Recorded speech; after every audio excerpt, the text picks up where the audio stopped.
மகனே மகளே, hide yourself. உன்னை ஒளித்து வைத்துக்கொள்.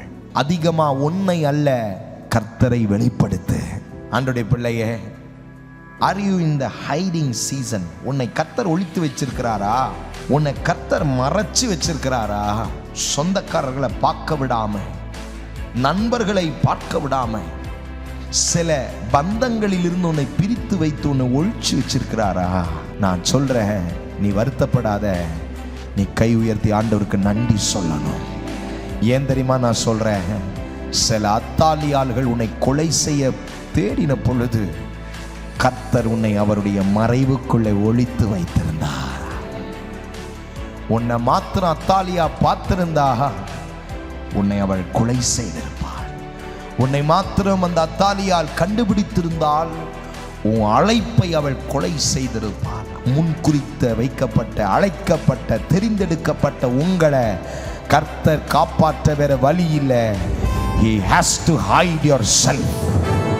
அநேகர் உங்களை பார்த்து கேட்கலாம், என்ன நீங்களாம் இப்போ ஒன்றுமே தெரிய மாட்டீங்க, என்ன இன்னும் கவனமாக ஒன்றுமே இல்லையே, இன்னும் தெரியலையே, இது தெரியலையே. கர்த்தர் சொல்கிறாரு, no my daughter, my son, you have to hide your self.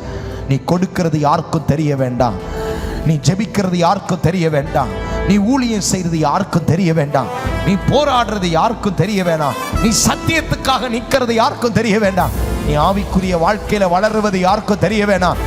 நான் இப்ப உன்னை பள்ளி அறையில ஒளிச்சு வச்சிருக்கிறேன். காலம் வரும், உன்னை எல்லாருக்கும் முன்பாக நான் நிறுத்துவேன், உன்னை எல்லாருக்கும் முன்பாக நிலை நிறுத்துவேன். It is my appointed time. நான் குறித்த நேரத்தில் உன்னை எழுப்பும் பொழுது 6 வருஷங்கள் இந்த பள்ளி அறையிலே மறைந்திருந்தவனை ஒரு நாள் வந்தது, அவன் தலைக்கு கிரீடம் வந்தது.